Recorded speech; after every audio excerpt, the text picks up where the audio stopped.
Thank you very much, Jenna. We've got Laurel Lyons joining us from the Manitoba Association of Home Economists. Good morning. It's really, sorry, I'm trying to tie a bow behind my back. It's Good, early. got it. There you go. We're going to talk today about using less expensive cuts of meats to still make a delicious and still fairly simple recipe. Right. On the menu today, we're making West African pork and peanut stew. Yes, exactly. So, so here we have a pork shoulder. Okay. Pork shoulder is one of the more economical cuts. It is fairly well marbled, so it works really well for this recipe. Okay, so why does having all those lines of white fat in there good for slow cookers? So in the slow cooker, the marbling is kind of just gonna melt away. It's gonna add a lot of body and flavor to the dish. Fat is flavor. People don't like to hear that, but fat is flavor. It's desirable Yeah. In this case. And in the case of the slow cooker, the longer cooking time and the moisture is going to just really soften the meat and make it really tender. Very nice. So that's what we want. So Okay. I've started cutting a few cubes here. If you're not keen on cutting your own cubes, you can go to your local butcher and ask your local butcher to cut cubes for you. Yep. That's totally fine. If you want to do it yourself, the trick is to have your meat kind of on the frozen, not frozen, but on the cooler side. That way Okay. it's firmer. Oh, okay. It's easier to cut uniform pieces. Yeah, that make it way. easier to go through? Right. So I've cut a few pieces here. We'll cut just a couple more pieces before putting them into the slow cooker. And you're doing a great job, my compliments, on making them all uniform because we want them all to cook the same way. That's exactly right. Okay. Yeah, we want them all to cook at the same rate, basically. So we've got our pork cubes. So we're going to throw our pork into the slow cooker. And we don't have to brown them ahead of time? No, not with this recipe. With some slow cooker recipes, you do brown the meat before you put it in the slow cooker, but not this one. This Which is a great thing about the menu, about the recipe book, is that it's got like some do's and don'ts when it comes to my slow cooker, when to brown, when not to brown, how to convert my traditional recipes to slow cooker. Great idea. Yeah. So lots of good tips in the book, just to help you with cooking these recipes. There you go, stirring the pot. We've got info on how you can get that on breakfasttelevision.ca. Yeah. So our pork shoulders in. What else is going in? So our pork shoulders in. So after we put our pork shoulder in the slow cooker, I've got a cup of onion and a couple of cloves of garlic. Easy peasy. So I'm just going to add that all in. I've got 3 Roma tomatoes that have been peeled and seeded and diced. So we're going to throw those in as well. And again, so when you seed them, most of the liquid comes out because we need to keep an eye on our liquid when it comes to our slow cookers. That's exactly right, yeah. And we're going to add some liquid in just a moment. Right. Here I've got our spices. So we've got salt, cumin, ground ginger, cinnamon, and coriander. Really nice. There. Smells delicious. Yeah. Okay, that all goes in? So that all goes in, yeah. Beautiful. Thank you. Perfect. So I'm just going to give this a little stir. If you want to measure out a cup of chicken broth, we're going to add that. That's our liquid for the recipe. And again, for anybody who doesn't often work with a slow cooker, you need to keep an eye on the moisture and the liquid going in there because no moisture is going to escape from our container. That's right. Yes. Yeah. So we want to make sure we have at least a cup. That's perfect. Thank you. So we're going to add that.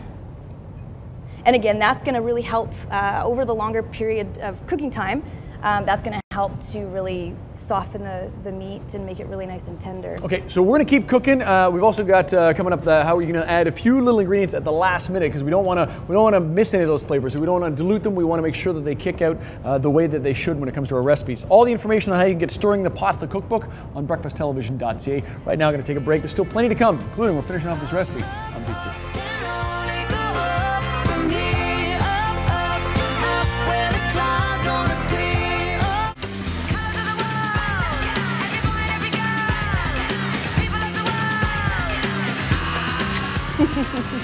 Welcome back to BT. Laurel Lyons hanging around a little bit longer with the Manitoba Association of Home Economists, and we're making a delicious, simple, and inexpensive recipe using pork.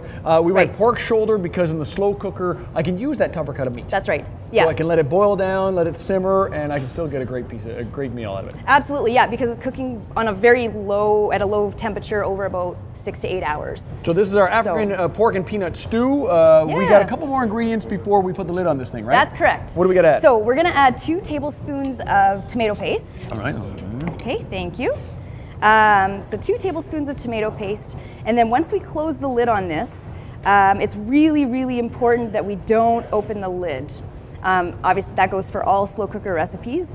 The second you open the lid to the slow cooker, you lose a lot of moisture and a lot of heat. Right. And that's going to slow down that's going to make us a drier piece of meat when it's all said and done and slow down our cooking time. Essentially, yeah. Essentially, you'll have to add about 15 to 30 extra minutes of cook time if you open the lid while if you're it's a checker. cooking. That's why it's glass. Yeah. That's why you can see through it. Yeah, exactly. So I'm just going to mix this in.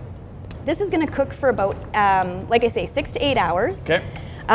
Once it's done cooking, there are a few ingredients that we're going to add after the fact. I'll give you that lid there. Okay, thank you. Let that simmer. Yeah, because if we throw everything in there, especially like fine herbs and things like that, it tends to, the flavors get lost. You know what? I'm glad you brought that up. Yeah, because you want to, after that 8 hours, you want to be able to taste it. You want to taste it. Make sure you can still taste those nice spices that we added before, because they do tend to dull over time in the slow cooker. If everything tastes the same coming out of your slow cooker, that's why. Right. Not everything goes in all at once. Exactly, yeah. So at this point, we're going to add, we're not actually going to add it, but we would add a ½ cup of chunky peanut butter. Oh, wow, it's not peanut. It is a lot of peanut butter, but it really adds a lot to the dish. Okay. And then we're going to add a can of black-eyed peas. All right. So we just take those out, rinse them, and we're good. Yep, exactly. So we're going to toss those in. Let it kind of cook for about 15 minutes just to get the peanut butter soft and mixed in uniformly. Okay. And then at the end of that, we're going to add some lemon juice. Oh. So what the lemon juice does is it kind of just brightens and freshens up the flavors in the dish. And that doesn't just go for this particular recipe, but it goes for all slow cooker recipes. Just a little splash of citrus, give you a little bit. Exactly. So, and when it's all said and done, she looks like that. She is beautiful, she's simple to make, and you're gonna save yourself a little bit of money when it comes to using a less expensive cut of meat. All the information and how to get that cookbook, we'll put it all on breakfasttelevision.ca. Thank you very much. Thank you. We're gonna take a break, still plenty to come today on BT. It's taken my